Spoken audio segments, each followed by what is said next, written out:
Welcome back to my channel, Divinity Unveiled. I've been seeing so much foolishness. You really got to be mindful of what you got coming down your feed. You got to know when to get certain things out your algorithm. Stop looking at certain things because it's a lot of BS traveling these social media platforms at this time.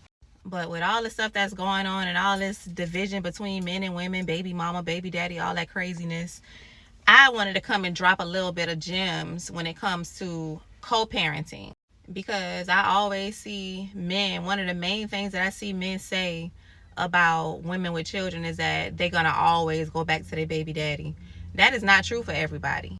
Now, me personally, have I ever been in that stage? Yeah, because when I create life with somebody, I am automatically thinking about forever with you because we're literally bonded kind of sort of forever. So yeah, that's what I'm thinking, because I want my child to have the best possible experience with their parents. No matter how things go, I'm always hoping for, that happy ending. But now, when I look back on how I was done in the situations that created children, I'm not in a place where I even want to revisit that. I feel like I showed enough love. My intentions were pure enough to where I should have been appreciated the first time. And if you didn't appreciate me the first time, and then the time after that, and then the time after that, and then the time after that, and then the time after that, and then the time after that, and then where I'm at in life now, I don't even desire to see what could possibly happen. I already seen it time and time again. So no, not every woman with children are gonna always go back to their baby daddy. That's not necessarily true. You gotta have the feelings in check. You gotta know your worth first and foremost, and you gotta be sure that you're ready for whatever it is that you're ready for. Whether you're ready to enjoy your life on your own, whether you're ready to see and explore other connections with other people, you got to know which one you're ready for, and you got to be ready for that and know that you're not going to return back to anything that you've already learned your lesson from in the past. So with that being said, I got 5 things that can make, if you're in that stage where you're trying to get the boundaries set between you and your co-parent because you know that you're not interested or open to a relationship or anything else, or you just want to leave that where it's at and just continue to peacefully co-parent. This is 5 things I feel like would make the situation go smooth.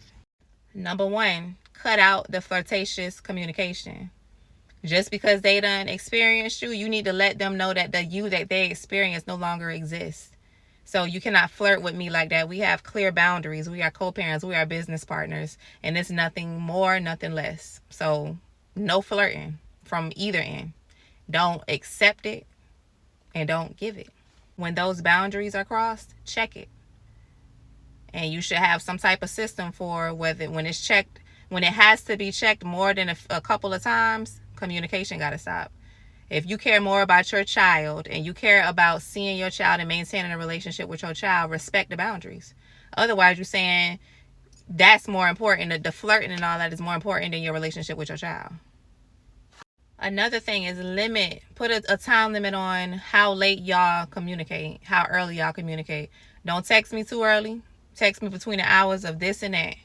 If it ain't no emergency, wait until that time limit, that time window to communicate with me. Text messages, emails is great for me because then I can go back and see, or you can go back and see what's being said. So if it's any miscommunications, misunderstandings, we got it in plain text right here. I like texting and I like emailing. We ain't got to talk on the phone. We ain't got to be all up in each other's face.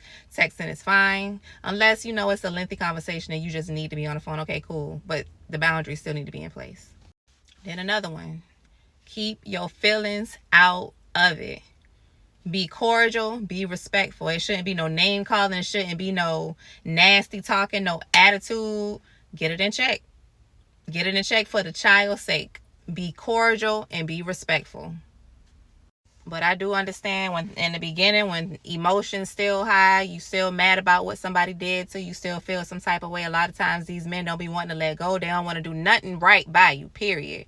But they don't want to let you go, and they feel some type of way because you are upholding those boundaries. That's when they want to, it'd be hard for them to accept that they don't have control no more. So that's when the disrespect comes and all that. But as you work together, if your goal is to be healthy co-parents for that child, be cordial and respectful. Another one, If y'all can't do that for whatever reason, and y'all got to exchange a child, y'all got to come to, you know, whatever type of agreement where y'all have to be around each other for a certain amount of time, for whatever, however it goes down, get a mediator. Have a non-biased person. You can actually go, I found out that you can go to the sheriff's department and schedule something with one of the deputies for pickup and drop-off times. They already know to meet you at whatever designated time. You need a mediator, and that's how it got to be. Let it be that. When you're doing things fairly, and you're not looking for no trouble, you're not looking for no drama, you just want to face whatever it is y'all got to face and handle whatever it is that y'all have to handle together without all the drama and the messiness and the pettiness, you can tell when somebody is not on the same page because they want conflict, they want confrontation, they're not really worried about the bigger picture. You can always tell. You can always tell when somebody don't want to be fair and don't want to be right. You can tell what their motive is, or you can tell what it ain't. So yeah, and last but not least, I really should have put this one as number one. But last but not least, stop sleeping with them. You ain't gonna never be able to break that emotional tie. You're gonna always feel some type of way about it because you still sleeping with them. That tie is strong. You strengthening that tie every time you sleep with them. They in your mind, they in your body, they all up and through you because you continue to give them access to everything. When they sleep with you, they got access to everything. They got access to your mind, your body, your heart, your spirit, your soul, all that. And you giving it to them. And vice versa. So stop sleeping with them. That way it's easier for you to enforce some boundaries. It's easier for you not to feel nothing for them. It's easier for you to be thinking clearly and logically about the connection. So yeah, those are 5 things that I feel like will really help with co-parenting. Setting these boundaries will really help with co-parenting and keeping things about the kid and leaving all the extra stuff out. If you agree, or you got your own that you want to add, drop them down in the comments. If this is something that you feel like you would love to enforce in your life to make things easier when it comes to co-parenting, give me a thumbs up. Subscribe to the channel. I'll be back with another video.